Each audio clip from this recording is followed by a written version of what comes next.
Romeo and Juliet by William Shakespeare.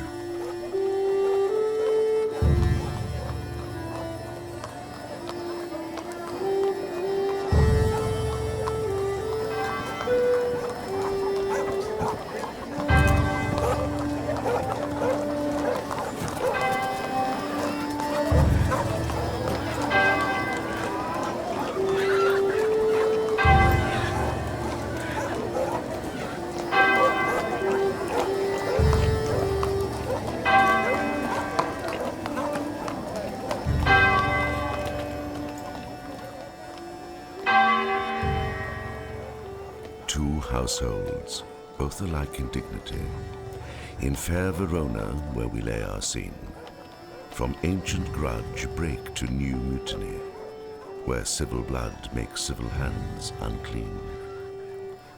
From forth the fatal loins of these two foes, a pair of star-crossed lovers take their life, whose misadventured, piteous overthrows doth with their death bury their parents' strife.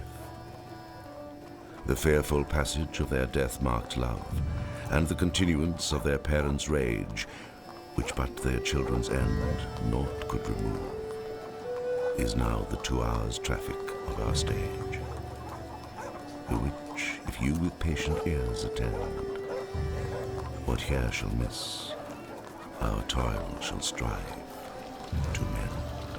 Gregory, on my word, we'll not carry calls. No, for then we should be colliers. I mean, and we being colour, we'll draw. Aye, while you live, draw your neck out of collar. I strike quickly being moved. But thou art not quickly moved to strike. A dog of the house of Montague moves me. To move is to stir, and to be valiant is to stand, and therefore, if thou art moved, thou runst away. A dog of that house shall move me to stand.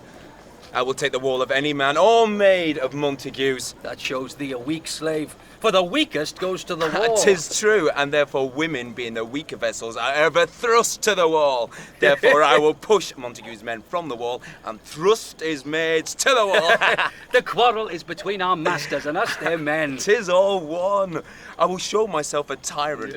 When I have fought with the men, I will be civil with the maids. I will cut off their heads. The heads of the maids? Ah, the heads of the maids. Or their maiden heads. Take it in what sense thou wilt. Well, they must take it in sense that feel it. Oh, me they shall feel while I am able to stand, and 'tis known that I am a pretty piece of flesh. 'Tis well thou art not fish. If thou hadst, thou hadst been poor John. Draw thy tool. Here comes the house of Montague's. My naked weapon is out. Quarrel, I will back thee. Thou turn thy back and run. Fear me not. No, marry, I fear thee. Let us take the law of our sides. Let them begin. I will frown as I pass by, and let them take it as they list. Nay, as they dare, I will bite my thumb at them, which is a disgrace to them if they bear it. Do you bite your thumb at us, sir? I do bite my thumb, sir. Do you bite your thumb at us, sir? Is the law of our side if I say aye? No. No, sir. I do not bite my thumb at you, sir, but I bite my thumb, sir. Do you quarrel, sir? Quarrel, sir? No, sir. But if you do, sir, I am for you. I serve a good as man as you. No better. Well, sir? Say better. Here comes one of my master's kinsmen. Yes, better, sir. You lie. Draw if you be men. Gregory, remember thy washing blow. Behind, pirates! Put up your swords! You know not what you do!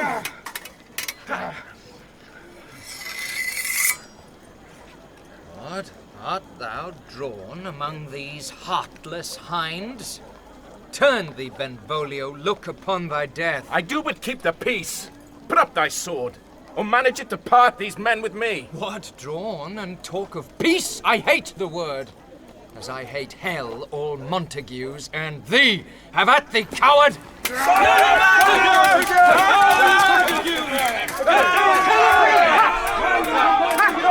What noise is this? Give me my long sword, oh! A crutch! Why call you for a sword? My sword, I say! Old Montague is come and flourishes his blade in spite of me. Down, villain! Capulet! Hold me up! Let me go! Thou shalt not stir 1 foot to seek a foe!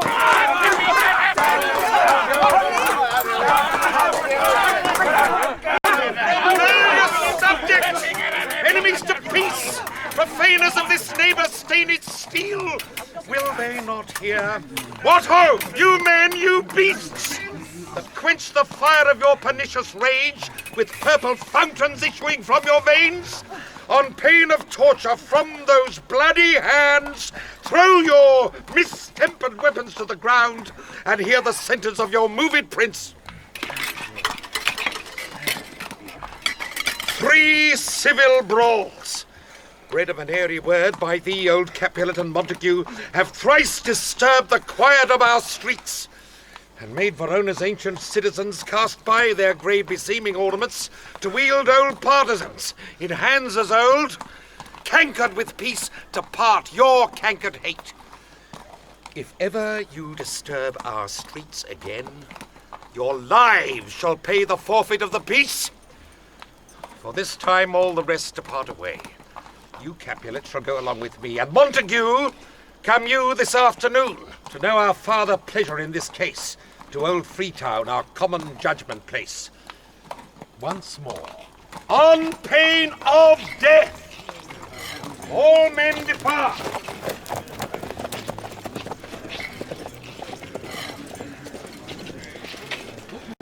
Who set this ancient quarrel new approach?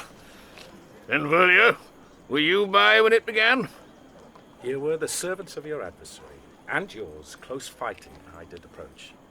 I do to part them. In the instant came the fiery Tybalt with his sword prepared, which, as he breathed defiance to my ears, he swung about his head and cut the winds, who, nothing hurt withal, hissed him in scorn.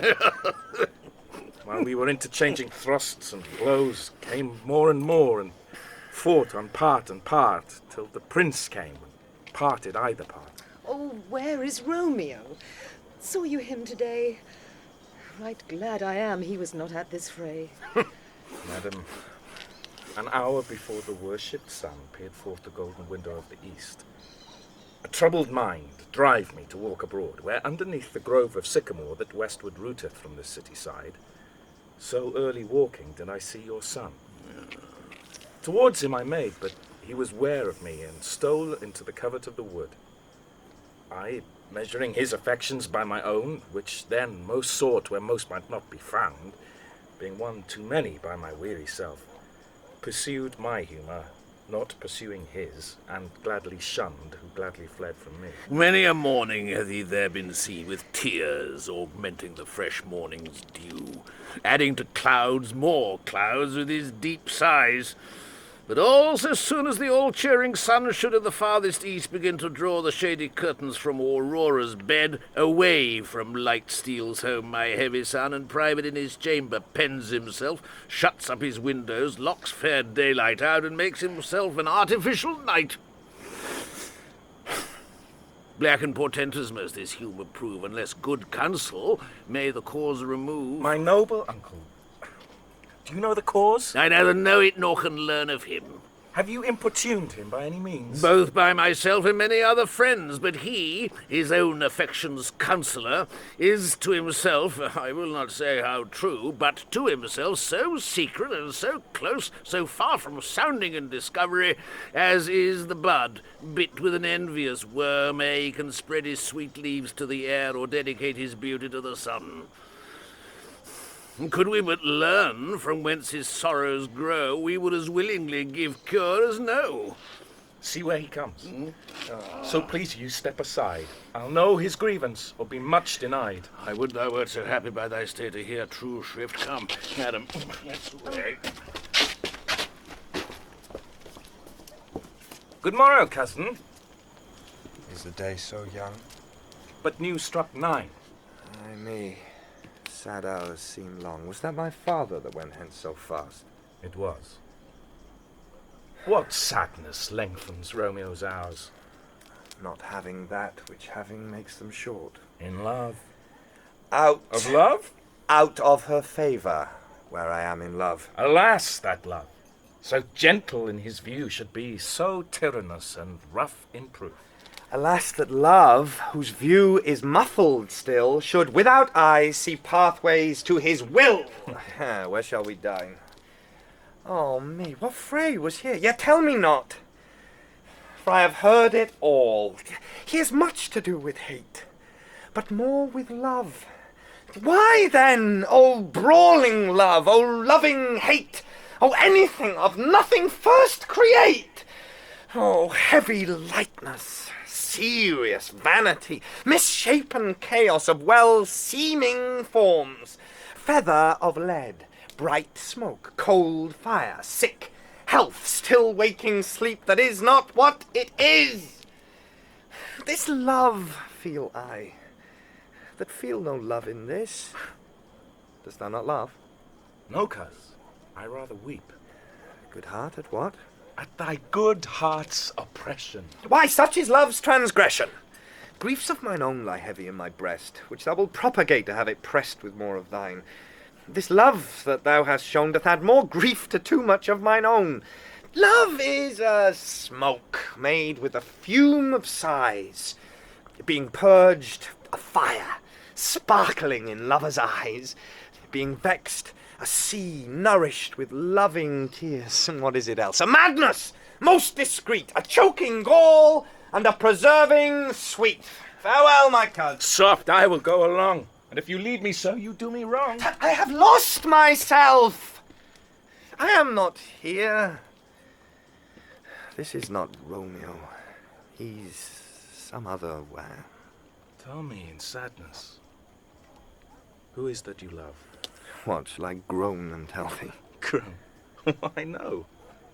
But sadly, tell me who. Bid a sick man in sadness make his will, the word ill urged to one that is so ill.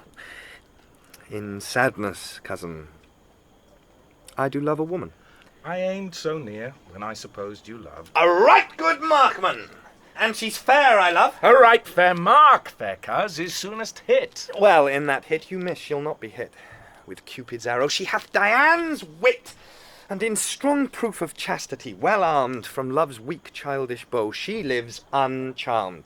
She will not stay the siege of loving terms, nor bide the encounter of assailing eyes, nor ope her lap to saint seducing cold. Oh, she is rich in beauty, only poor, that when she dies, with beauty dies her store. Then she hath sworn that she will still live chaste? She hath, and in that sparing makes huge waste for beauty. Starved with her severity, cuts beauty off from all posterity.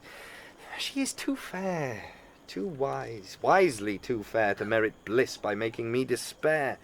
She hath forsworn to love, and in that vow do I live dead, that live to tell it now. Be ruled by me.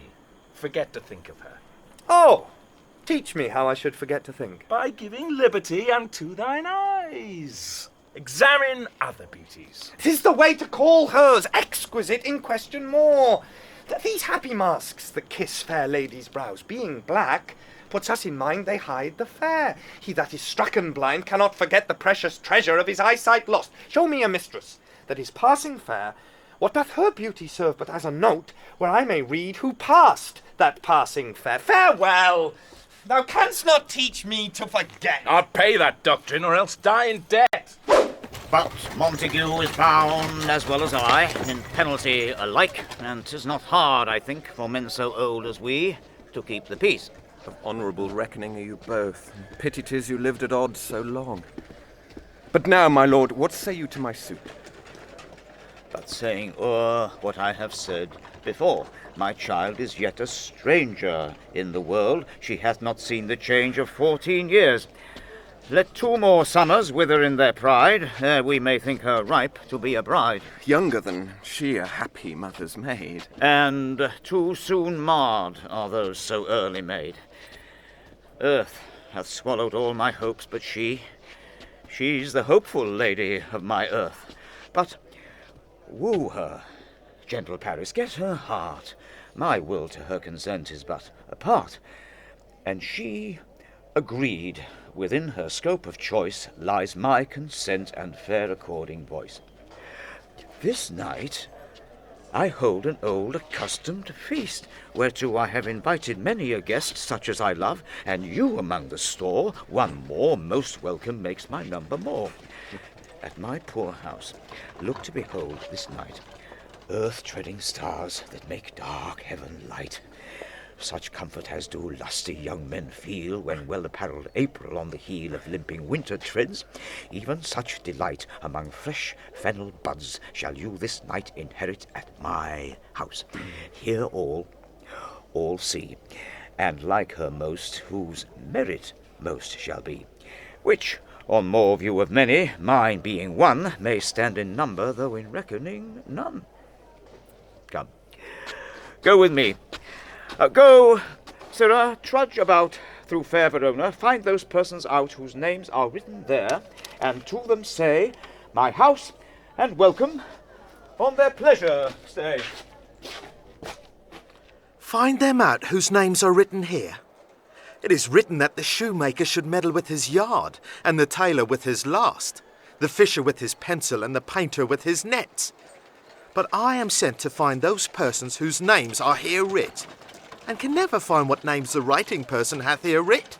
I must to the learned in good time. One fire burns out another's burning. One pain is lessened by another's anguish. Turn giddy and be helped by backward turning. One desperate grief cures with another's languish. Take thou some new infection to thy eye, and the rank poison of the old will die. Your plantain leaf is excellent for that. For what, I pray thee? For your broken shin. Why, Romeo, art thou mad? Not mad, but bound more than a madman is. Shut up in prison, kept without any food, whipped and tormented, and good fellow. God Gigaden, I pray, sir, can you read? Aye, mine own fortune in my misery. Perhaps you have learnt it without book, but I pray, can you read anything you see? Aye, if I know the letters and the language. Ye say honestly, rest you merry. Stay, fellow, I can read.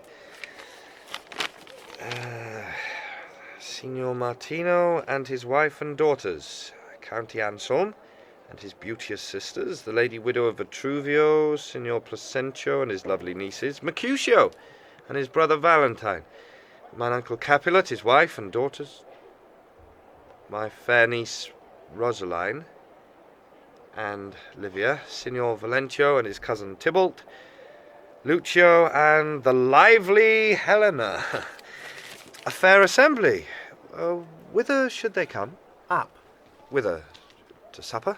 To our house. Whose house? My master's. Indeed, I should have asked thee that before. Now I'll tell you without asking. My master is the great, rich Capulet. And if you be not of the house of Montagues, I pray, come and crash a cup of wine. Rest ye merry. At this same ancient feast of Capulet sups the fair Rosaline, whom thou so loves, with all the admired beauties of Verona.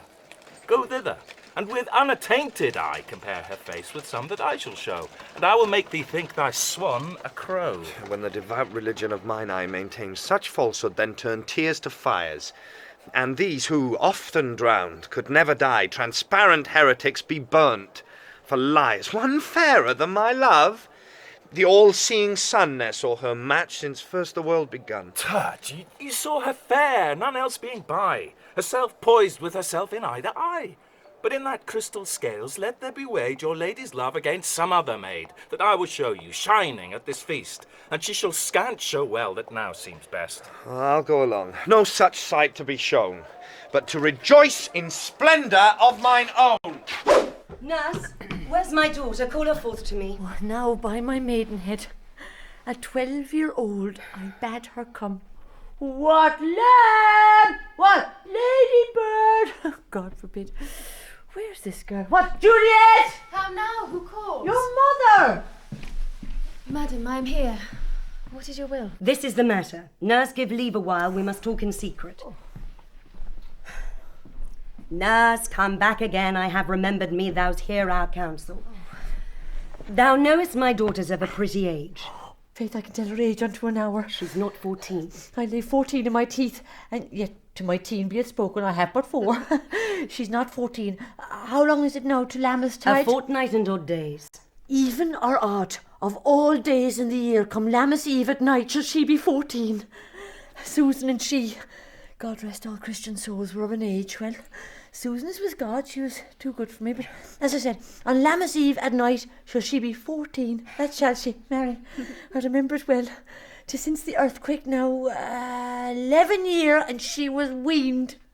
I never shall forget it of all the days of the year upon that day, for I had then laid wormwood to my dog, sitting in the sun under the dove house wall. My lord and you were then at Mantua. Nay, I do bear a brain. But as I said, when it did taste the wormwood on the nipple of my dog and felt it bitter, pretty fool to see it tetchy and fall out with the dog. Shake, quoth the dove house. 'Twas no need I trow to bid me trudge. And since that time it is 11 years. And then could she stand high low, nay, by the rood, she could have run and waddled all about, for even the day before she broke her brow. And then my husband, oh God be with his soul, he was a merry man, took up the child. Yea, quoth he, dost thou fall upon thy face? Thou wilt fall backward when thou hast more wit, wilt thou not, Jule? And by my holidam, the pretty wretch left crying and said, I... to see now how a jest shall come about. I warrant, and I should live 1,000 years, I never should forget it. Wilt thou not, Jule, quoth he, and pretty fool it stinted and said, Enough of this, I pray thee, hold thy peace. Yes, madam. I cannot choose but laugh to think it should leave crying and say, aye, and yet I warrant it had upon its brow a bump as big as a young cockerel's stone, a perilous knock, and it cried bitterly. Yea, quoth my husband, fallst upon thy face, thou wilt fall backward when thou comest to age. Wilt thou not, Jule? It stinted and said, aye. And stint thou too, I pray thee, nurse, say aye. Oh, peace I've done. God mark thee to his grace. Thou wast the prettiest babe that e'er I nursed, and I might live to see thee married once I have my wish. Marry, is the very theme I came to talk of. Tell me, daughter Juliet, how stands your dispositions to be married? It is an honour that I dream not of. An honour? Oh, were not I thine only nurse, I would say thou hadst sucked wisdom from thy teeth. Well, think of marriage now. Younger than you here in Verona, ladies of esteem are made already mothers. By my count, I was your mother much upon these years that you are now a maid. Thus then, in brief, the valiant Paris seeks you for his love. A man, young lady, such a man as all the world. Why, he's a man of wax. Verona's summer hath not such a flower. Nay, he's a flower in favour, a very flower. What say you? Can you love the gentleman? This night you shall behold him at our feast. Read o'er the volume of young Paris' face, and find delight writ there with beauty's pen. Examine every married lineament, and see how one another lends content. And what obscured in this fair volume lies, find written in the margent of his eyes. This precious book of love, this unbound lover, to beautify him only lacks a cover. The fish lives in the sea, and 'tis much pride for fair without the fair within to hide. That book in many's eyes doth share the glory that in gold clasps locks in the golden story. So shall you share all that he doth possess by having him, making yourself no less. No less, nay, bigger women grow by men. Speak briefly. Can you like of Paris, love? I'll look to like, if looking liking move. But no more deep will I endart mine eye than your consent gives strength to make it fly. Madam! The guests are come, supper served up, you called, my young lady asked for, the nurse cursed in the pantry, and everything in extremity. I must hence to wait. I beseech you, follow straight. We follow thee. Juliet, the county stays. Go, girl, seek happy nights to happy days. What, shall this speech be spoke for our excuse? Or shall we on without apology? The date is out of such prolixity. We'll have no Cupid hoodwinked with a scarf, bearing a Tartar's painted bow of lath, scaring the ladies like a crow-keeper. No, without book prologue faintly spoke after the prompter for our entrance. But let them measure us by what they will. We'll measure them a measure and be gone! Give me a torch. I am not for this ambling. Being but heavy, I will bear the light. Nay, gentle Romeo, we must have you dance. Not I, believe me. You have dancing shoes with nimble soles. I have a soul of lead. So stakes me to the ground, I cannot move. You are a lover. Borrow Cupid's wings and soar with them above a common bound. I am too sore pierced with his shaft to soar with his light feathers, and so bound I cannot bound a pitch above dull woe. Under love's heavy burden do I sink. And to sink in it should you burden love, too great oppression for a tender thing. Is love a tender thing? It is too rough, too rude, too boisterous, and it pricks like thorns. If love be rough with you, be rough with love. Prick love for pricking and you beat love down.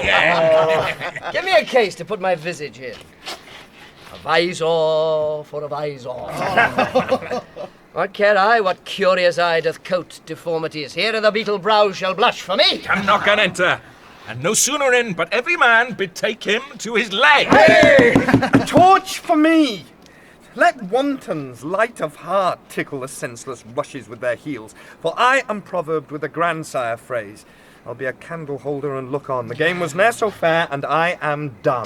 Dun's the mouse, the constable's own word. If thou art done, we'll draw thee from the mire. Or, save your reverence, love, wherein thou stickest up to the ears. Come, we burn daylight. Lo! Nay, that's not so. I mean, sir, in delay we waste our lights in vain, like lights by day. Take our good meaning, for our judgment sits 5 times in that ere once in our 5 wits. And we mean well in going to this masque, but 'tis no wit to go. Why, may one ask? I dreamt a dream tonight. And so did I. Well, what was yours? That dreamers often lie. In bed, asleep, while they do dream things true. Oh, then I see Queen Mab hath been with you. She's the fairy's midwife, and she comes in shape no bigger than an agate stone on the forefinger of an alderman, drawn with a team of little atomy over men's noses as they lie asleep. A chariot is an empty hazelnut made by the joiner's squirrel, or old grub. I'm out of mind the fairest coachmakers. A wagon spokes made of long spinners' legs, the cover of the wings of grasshoppers, the traces of the smallest spider web, the collars of the moonshine's watery beams, a whip of cricket's bone, the lash of film, a wagon or a small grey-coated gnat not half so big as a round little worm pricked from the lazy finger of a maid. And in this state she gallops night by night through lovers' brains, and then they dream of love, or courtiers' knees that dream on curtsies straight, or lawyers' fingers who straight dream on fees, or ladies' lips who straight on kisses dream, which oft the angry Mab with blisters plays, because their breaths with sweetmeats tainted are.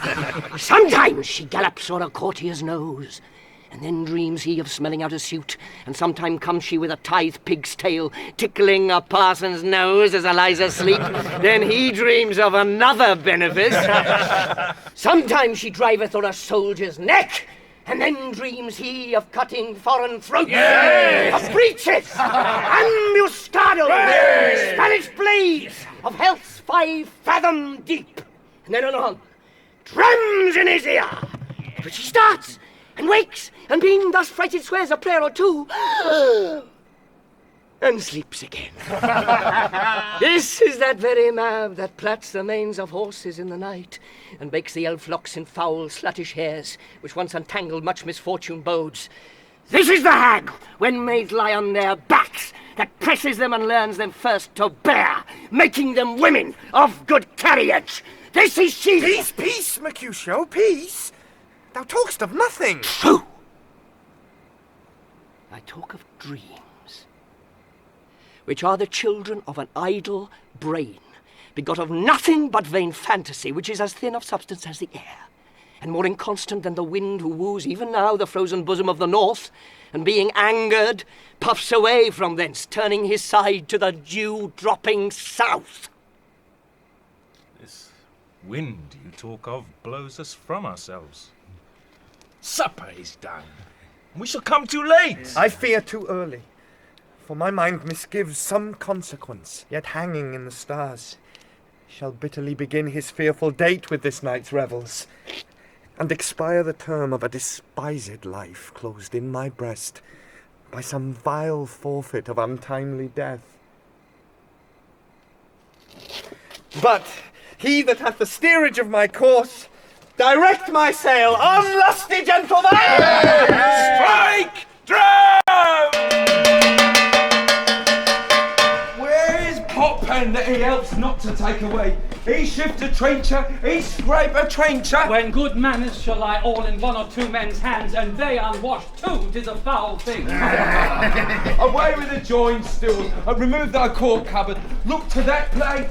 Good thou save me a piece of marsh pennant, and as thou loves me, let the porter let in Susan Grindstone and Potpen! Oi, boy, ready? You are looked for and called for, asked for and sought for in the great chamber. We cannot be here and there too. Cheerly, boys! Be brisk a while, and the longer liver take all. Welcome, gentlemen. Ladies that have their toes unplayed with corns will walk about with you. Ah, my mistresses, which of you all will now deny to dance? She that makes dainty, she, I'll swear, hath corns. Have I come near you now? Welcome, gentlemen. I have seen the day that I have worn a visor and could tell a whispering tale in a fair lady's ear, such as would please. She's gone. She's gone. She's gone. You are welcome, gentlemen. Come, musicians, play. Oh, oh, give room and foot it, girls.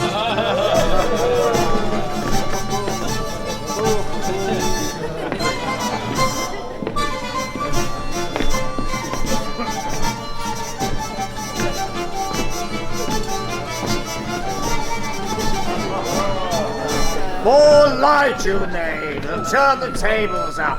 Quench the fire, the room is grown too hot. Ah, sirrah, this unlooked-for sport comes well. Nay, sit, good cousin Capulet, for you and I are past our dancing days. How long is now since last yourself and I were in a mask? My lady, 30 years. What, man, 'tis not so much, 'tis not so much. 'Tis since the nuptial of Lucentio, come Pentecost as quickly as it will, some 25 years, and then we march. 'Tis more, 'tis more. His son is elder, sir. His son is 30. Will you tell me that his son was but a ward 2 years ago? What lady's that, which doth enrich the hand of yonder knight? I know not, sir. Oh, she doth teach the torches to burn bright. It seems she hangs upon the cheek of night as a rich jewel in an Ethiop's ear. Beauty too rich for use, for earth too dear. So shows a snowy dove trooping with crows, as yonder lady o'er her fellow shows. The measure done, I'll watch her place of stand, and, touching hers, make blessed my rude hand. Did my heart love till now, forswear its sight, for I ne'er saw true beauty till this night. This, by his voice, should be a Montague.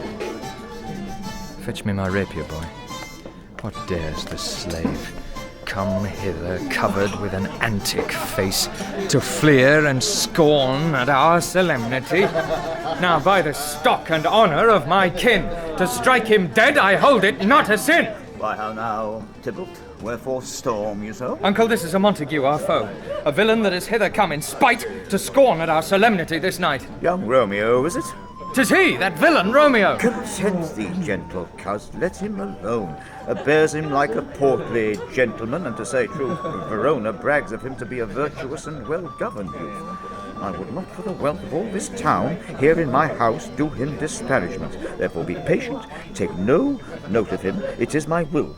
For which if thou respect, show a fair presence, and put off these frowns, an ill-beseeming semblance for a feast. It fits when such a villain is a guest. I'll not endure him! He shall be endured. What, Goodman boy? I say he shall. Go to. Go. Am I the master here or you? Go to.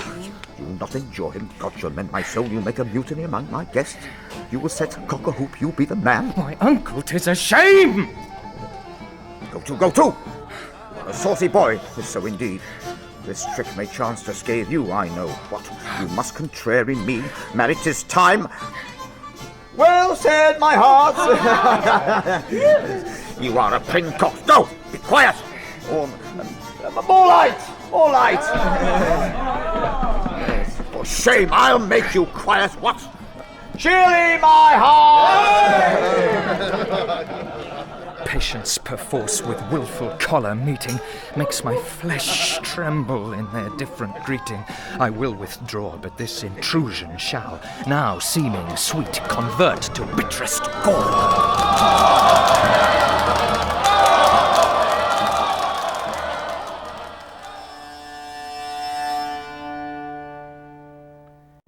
If I profane with my unworthiest hand this holy shrine, the gentle sin is this: my lips, two blushing pilgrims, ready stand to smooth that rough touch with a tender kiss. Good pilgrim, you do wrong your hand too much, which mannerly devotion shows in this. For saints have hands that pilgrims' hands do touch, and palm to palm is holy palmer's kiss. Have not saints lips, and holy palmers too? Aye, pilgrim, lips that they must use in prayer. Oh, then, dear saint, let lips do what hands do. They pray. Grant thou, lest faith turn to despair. Saints do not move, though grant for prayer's sake. Then move not, while my prayer's effect I take. Thus, from my lips, by thine, my sin is purged.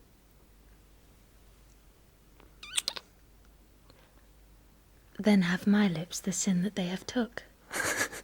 Sin from my lips? Oh, trespass sweetly urged, give me my sin again. You kiss by the book. Madam, your mother craves a word with you. What is her mother? Mary Bachelor. Her mother is the lady of the house, and a good lady, and a wise and virtuous. I nursed her daughter that you talked withal. I tell you, he that can lay hold of her shall have the chinks. Is she a Capulet? Oh, dear account, my life is my foe's debt. Away, be gone. The sport is at the best. Aye, so I fear. The more is my unrest. Nay, gentlemen, prepare not to be gone. We have a trifling, foolish banquet toward. Is it e'en so? Why, then I thank you all. I thank you, honest gentlemen. Good night. More torches here. Come on, then let's to bed. Ah, sirrah, by my fay, it waxes late. I'll to my rest. Come hither, nurse. What is yon gentleman? The son and heir of old Tiberio. What's he that now is going out of door? Oh, Mary, that, I think, be young Petruchio. What's he that follows here that would not dance? Oh, I know not. Go ask his name. Oh, if he be married, my grave is like to be my wedding bed. His name is Romeo, and a Montague, the only son of your great enemy.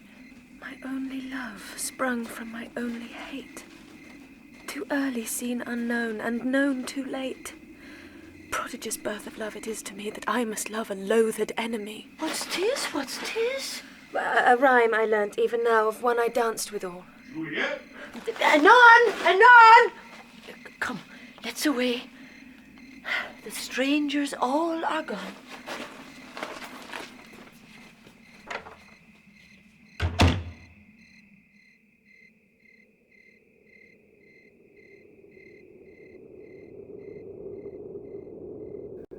Now old desire doth in his deathbed lie, and young affection gapes to be his heir.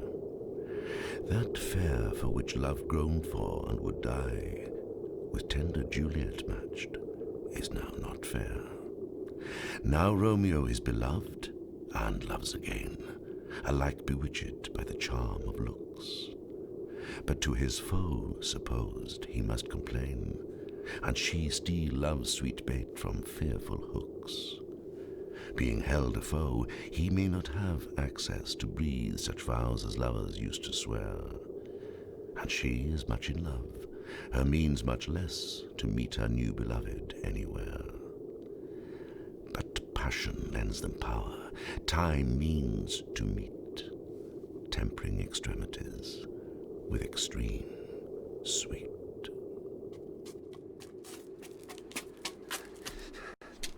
Can I go forward when my heart is here? Turn back, dull earth, and find thy centre out.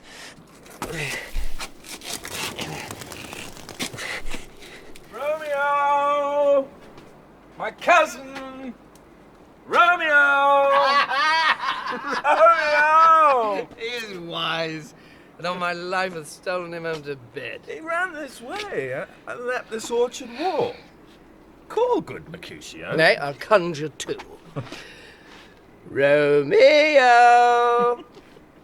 Humours! Madman! Passion! Lover!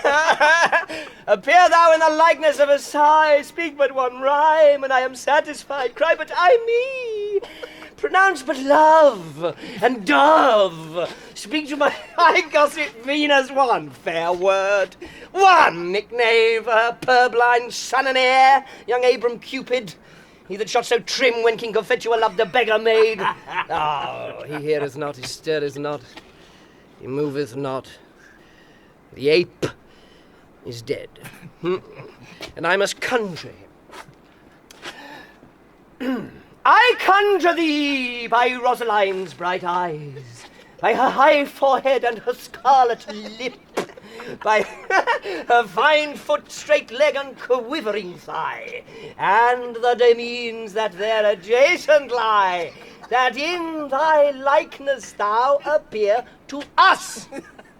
And if he hear thee, thou wilt anger him. This cannot anger him.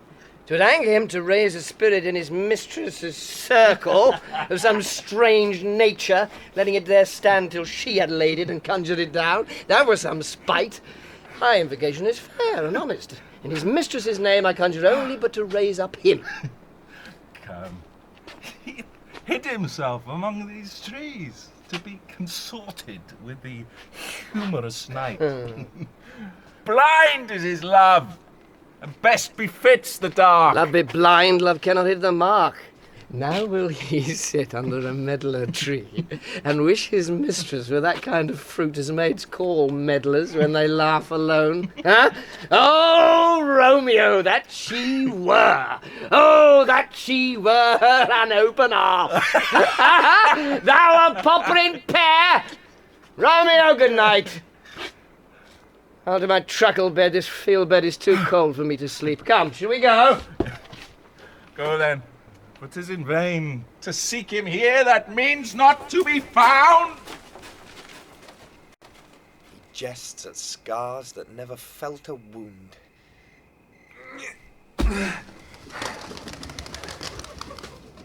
But soft, what light through yonder window breaks? It is the east, and Juliet is the sun. Arise, fair sun, and kill the envious moon, who is already sick and pale with grief that thou her maid art far more fair than she. Be not her maid, since she is envious. Her vestal livery is but sick and green, and none but fools do wear it. Cast it off. It is my lady. Oh, it is my love. Oh, that she knew she were. She speaks, yet she says nothing. What of that? Her eye discourses. I will answer it. I am too bold. 'Tis not to me she speaks. Two of the fairest stars in all the heaven, having some business, do entreat her eyes to twinkle in their spheres till they return. What if her eyes were there, they in her head? The brightness of her cheek would shame those stars, as daylight doth a lamp. Her eyes in heaven would through the airy region stream, so bright that birds would sing and think it were not night. See how she leans her cheek upon her hand. Oh, that I were a glove upon that hand, that I might touch that cheek. Ay me. She speaks. Oh, speak again, bright angel, for thou art as glorious to this night, being o'er my head, as is a winged messenger of heaven unto the white upturned wondering eyes of mortals that fall back to gaze on him when he bestrides the lazy puffing clouds and sails upon the bosom of the air. Oh, Romeo, Romeo, wherefore art thou Romeo? Deny thy father and refuse thy name. Or if thou wilt not, be but sworn my love, and I'll no longer be a Capulet. Shall I hear more, or shall I speak at this? 'Tis but thy name that is my enemy. Thou art thyself, though not a Montague. What's Montague? It is nor hand, nor foot, nor arm, nor face, nor any other part belonging to a man. Oh, be some other name. What's in a name? That which we call a rose by any other word would smell as sweet. So Romeo would, were he not Romeo called, retain that dear perfection which he owes without that title. Romeo, doff thy name, and for thy name, which is no part of thee, take all myself. I take thee at thy word. Call me but love, and I'll be new baptized.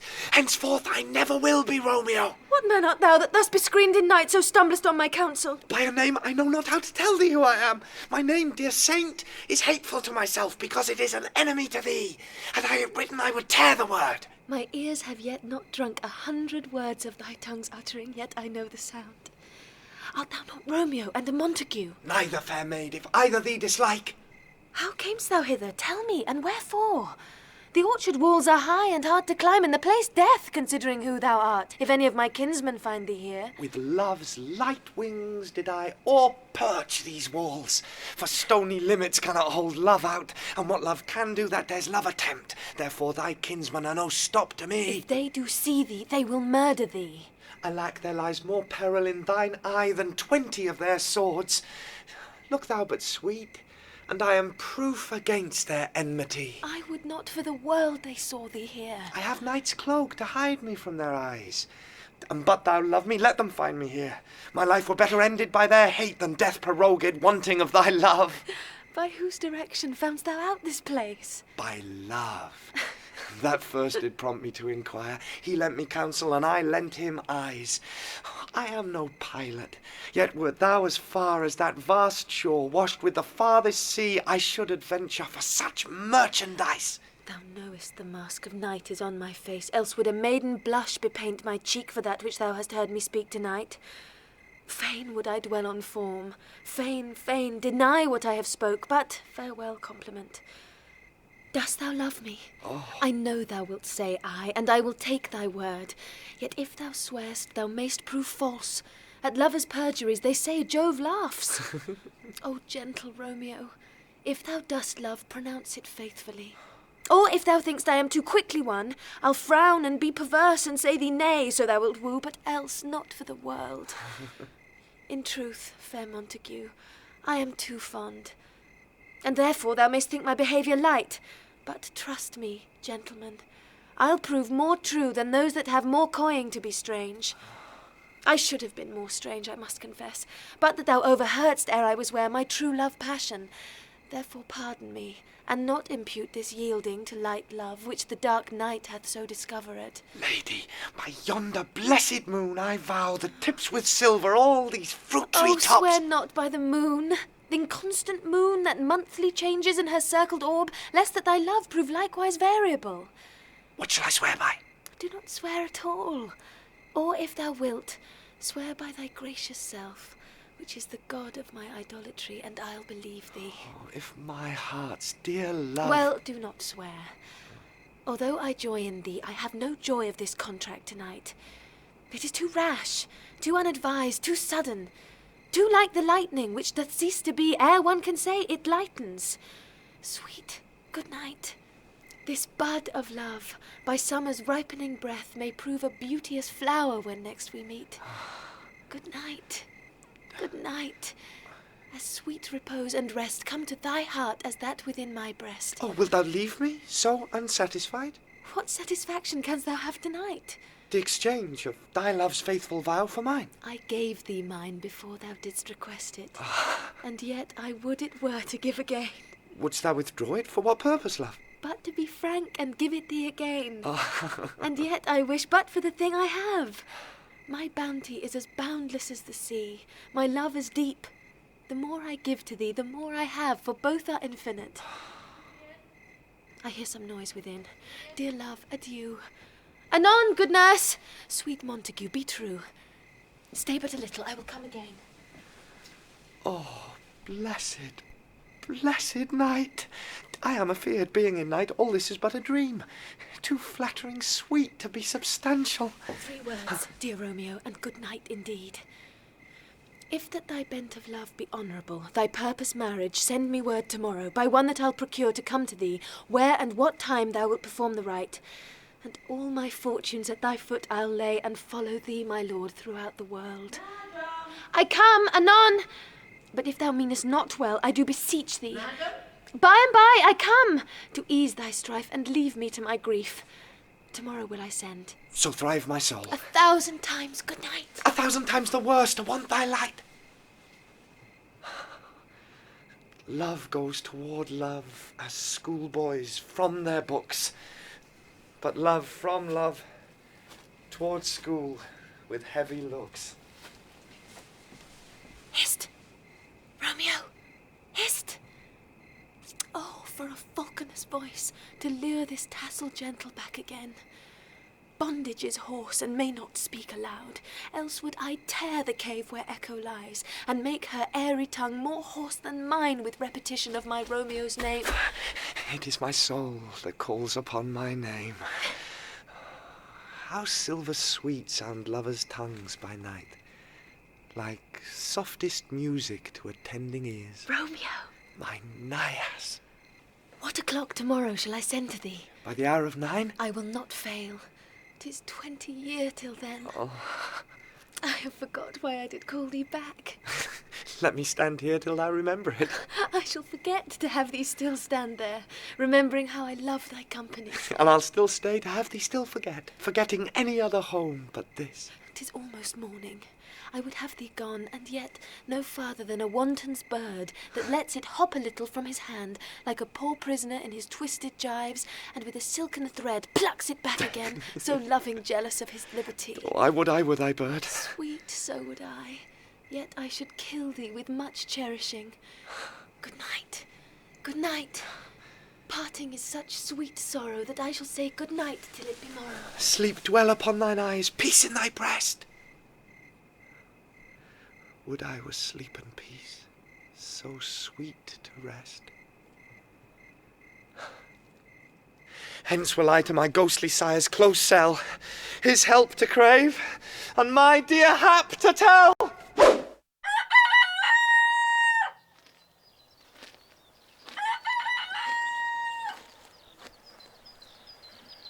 The grey-eyed morn smiles on the frowning night, checkering the eastern clouds with streaks of light, and fleckled darkness like a drunkard reels from forth day's path and tightens fiery wheels.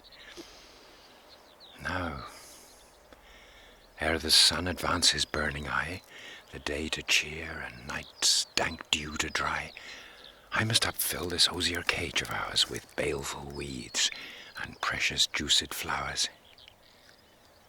The earth, that's nature's mother, is her tomb. What is her burying grave? That is her womb. And from her womb, children of divers kind, we sucking on her natural bosom find. Many for many virtues excellent, none but for some, and yet all different. Oh, mickle is the powerful grace that lies in plants, herbs, stones, and their true qualities. For naught so vile that on the earth doth live, but to the earth some special good doth give. nor aught so good, but strained from that fair use revolts from true birth, stumbling on abuse.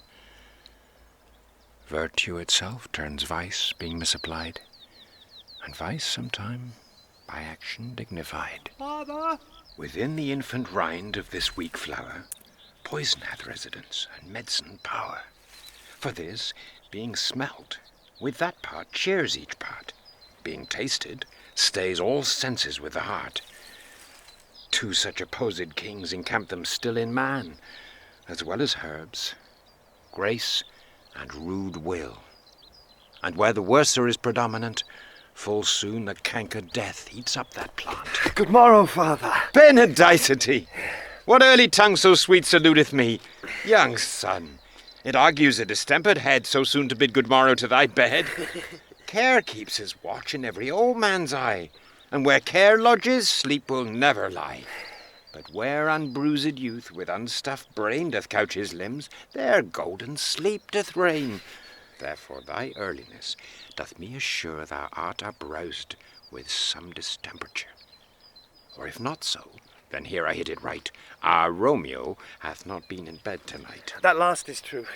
The sweeter rest was mine. God pardon sin, wast thou with Rosaline? With Rosaline, my ghostly father? No! I have forgot that name. And that name's woe. That's my good son.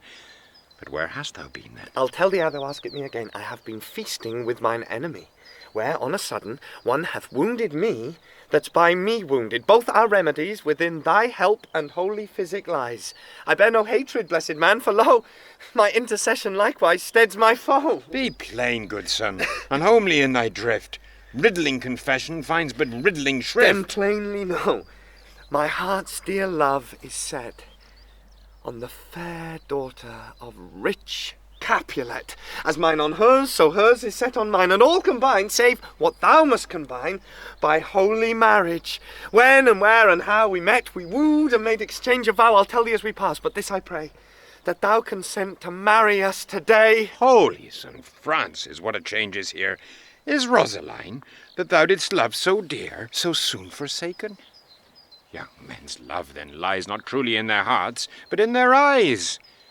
Jesu Maria, what a deal of brine hath washed thy sallow cheeks for Rosaline! How much salt water thrown away in waste to season love that of it doth not taste! The sun, not yet thy sighs from heaven clears, thy old groans yet ringing in mine ancient ears. Lo, here, upon thy cheek, the stain doth sit of an old tear that is not washed off yet. If e'er thou wast thyself, and these woes thine, thou and these woes were all for Rosaline. And art thou changed? Pronounce this sentence, then. Women may fall when there's no strength in men. Thou chidest me oft for loving, Rosaline. For doting, not for loving, pupil mine. And badst me bury love. Not in a grave, to lay one in, another out to have. I pray thee, chide me not. Her I love now doth grace for grace, and love for love allow. The other did not so. Oh, she knew well thy love did read by rote that could not spell. But come, young waverer, come go with me. In one respect I'll thy assistant be, for this alliance may so happy prove, to turn your household rancor to pure love. Oh! Let us hence! I stand on sudden haste! Wisely and slow! They stumble that run fast. Where the devil should this Romeo be? Oh. Came he not home tonight? Not to his father's. I spoke with his man.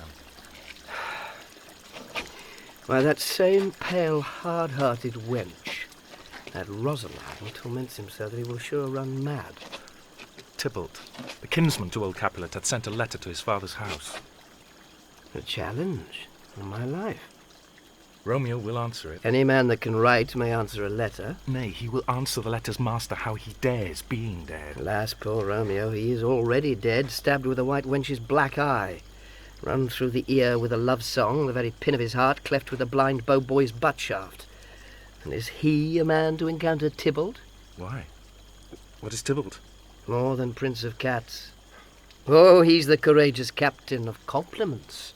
He fights as you sing prick song, keeps time, distance, and proportion. He rests his men in rests, 1, 2, and a third in your bosom, the very butcher of a silk button, a duellist. A gentleman of the very first house, of the first and second cause. Ah, the immortal passado, the punto reverso, the hey!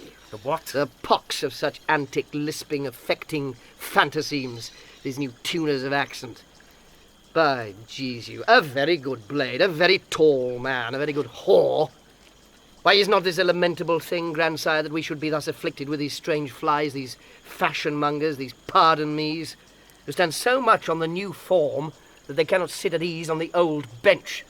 Oh, their bones, their bones. Here comes Romeo. Here comes Romeo. Without his roe, like a dried herring. Oh, flesh, flesh, how art thou fishified! Now is he for the numbers that Petrarch flowed in. Laura to his lady was a kitchen wench. Marry, she had a better love to berhyme her. Dido, a dowdy. Cleopatra, a gypsy. Helen and Hero, Hildings and harlots. Thisbe, a grey-eye also. But not to the purpose. Signor Romeo, bonjour.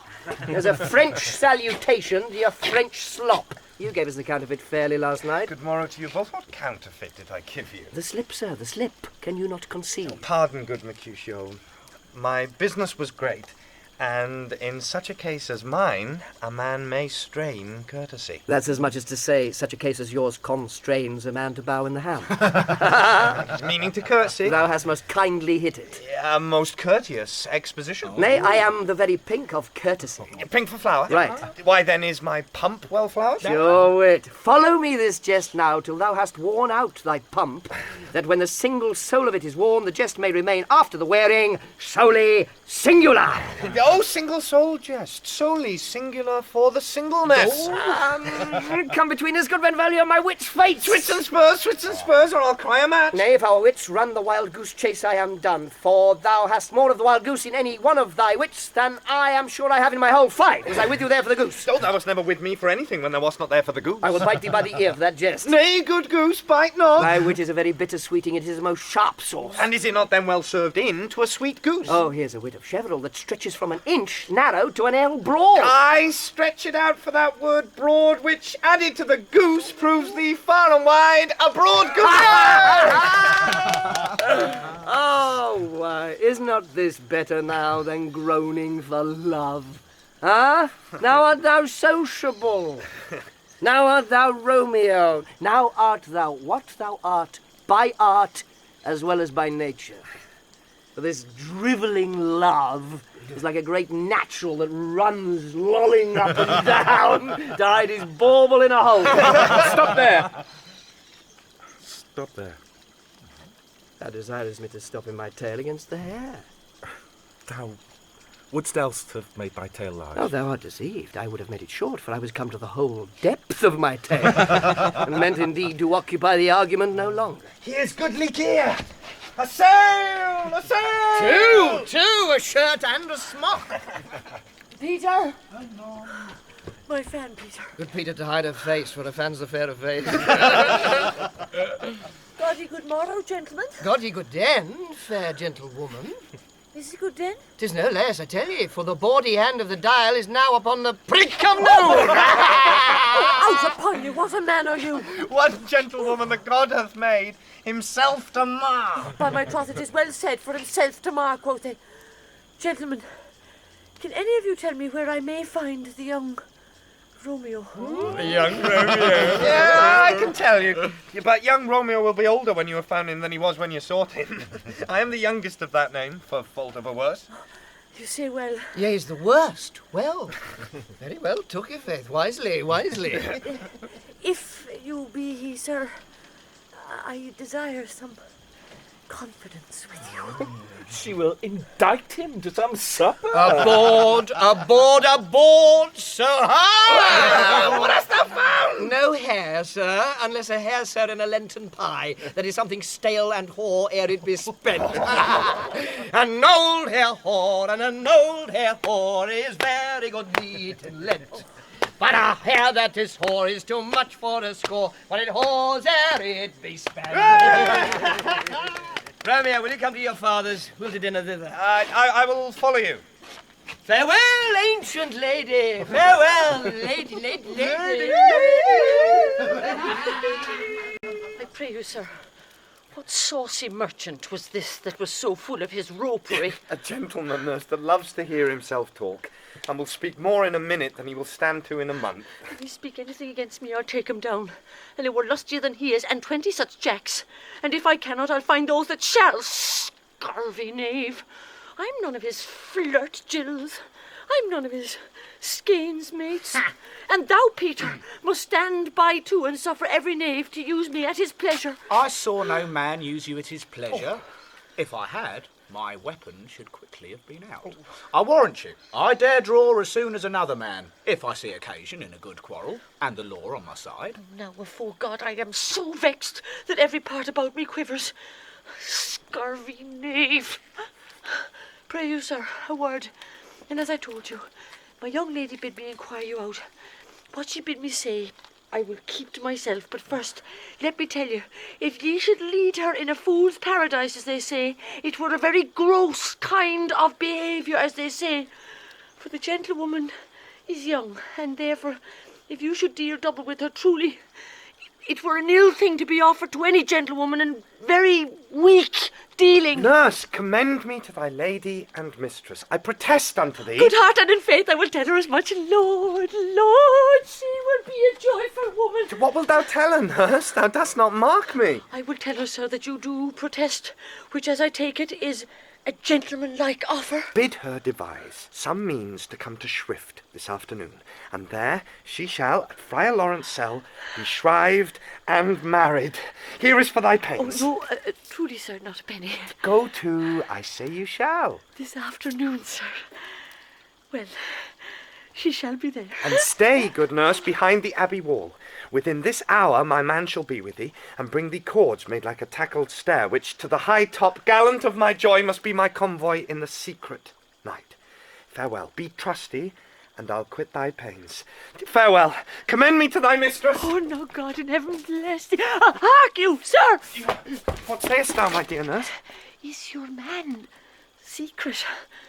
Did you ne'er hear say, two may keep counsel, putting one away? Warrant thee, my man's as true as steel. Well, sir, my mistress is the sweetest lady. Lord, when 'twas a little prating thing. Oh, there is a nobleman in town, one Paris, that would fain lay nigh for board, but she, good soul, had as lief see a toad, a very toad, as see him. I anger her sometimes, and tell her that Paris is the proper man, but I warrant you when I say so, she looks as pale as any clout in the versal world. Doth not Rosemary and Romeo begin both with a letter? Aye, nurse. What of that? Both with an R. Oh, mocker. That's the dog's name. R is for the... Oh, no, I know it begins with some other letter. And she hath the prettiest sententious of it. Of you and Rosemary. That it would do you good to hear it. Commend me to thy lady. Aye, 1,000 times. Peter. Anon. Before and a pace. The clock struck 9 when I did send the nurse. In half an hour she promised to return. Perchance she cannot meet him. That's not so. Oh, she is lame. Love's heralds should be thoughts, which 10 times faster glides than the sun's beams, driving back shadows over lowering hills. Therefore do nimble pinioned doves draw love, and therefore hath the wind-swift Cupid wings. Now is the sun upon the highmost hill of this day's journey, and from 9 till 12 is 3 long hours, yet she is not come. Had she affections and warm, youthful blood, she would be as swift in motion as a ball. My words would bandy her to my sweet love, and his to me.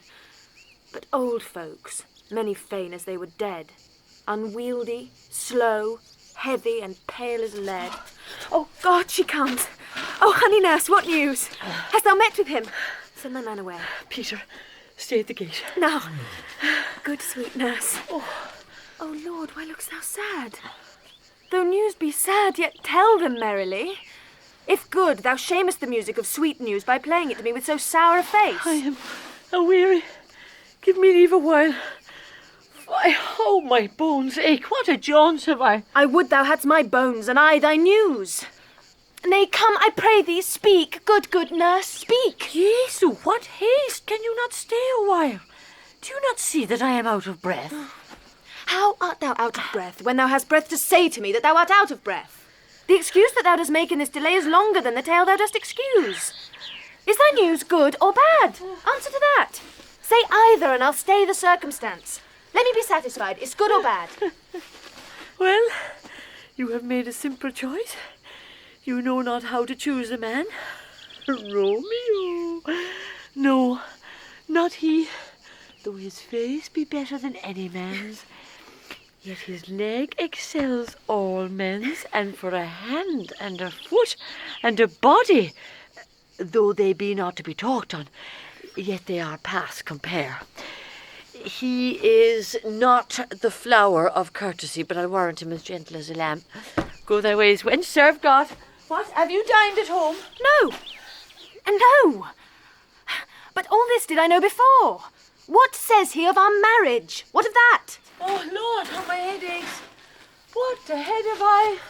It beats as if it would fall in 20 pieces. My back's the other side. Oh, my back.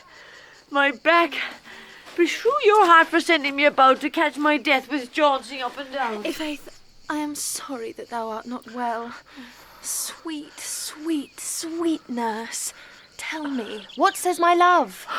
Your love says, like an honest gentleman, and a courteous, and a kind, and a handsome, and I warrant a virtuous. Where is your mother? Where is my mother? Why, she is within. Where should she be? How oddly thou repliest. Your love says, like an honest gentleman, where is your mother? Oh, God's lady dear, are you so hot, Mary? Come up, I trow. Is this the poultice for my aching bones? Henceforward do your messages yourself. Oh, he is such a coil. Come, what says Romeo? Have you got leave to go to shrift today? I have. Then hie you hence to Friar Lawrence's cell. There stays a husband to make you a wife. Now comes the wanton blood up in your cheeks. They'll be in scarlet straight at any news. Hie you to church. I must another way to fetch a ladder, by the which your love must climb a bird's nest soon when it is dark. I am the drudge and toil in your delight, but you shall bear the burden soon at night. Go, I'll to dinner. Hie you to the cell. Hie to high fortune. Honest nurse, farewell! So smile the heavens upon this holy act, that after hours with sorrow chide us not. Amen, amen. But come what sorrow can, it cannot countervail the exchange of joy that one short minute gives me in her sight. Do thou but close our hands with holy words, then love-devouring death do what he dare. It is enough I may but call her mine. These violent delights have violent ends, and in their triumph die like fire and powder, which as they kiss consume. The sweetest honey is loathsome in his own deliciousness, and in the taste confounds the appetite. Therefore love moderately. Long love doth so. Too swift arrives as tardy as too slow. Romeo! Here comes the lady. Oh, so light a foot will ne'er wear out the everlasting flint. A lover may bestride the gossamers that idles in the wanton summer air, and yet not fall so light as that. Good even to my ghostly confessor. Romeo shall thank thee, daughter, for us both. As much to him else as his thanks too much. Oh, Juliet, if the measure of thy joy be heaped like mine, and that thy skill be more to blazon it, then sweeten with thy breath this neighbour air, and let rich music's tongue unfold the imagined happiness that both receive in either by this dear encounter. Conceit, more rich in matter than in words, brags of his substance, not of ornament. They are but beggars that can count their worth. But my true love has grown to such excess I cannot sum up some of half my wealth. Come with me, and we will make short work. For by your leaves you shall not stay alone till Holy Church incorporate two in one.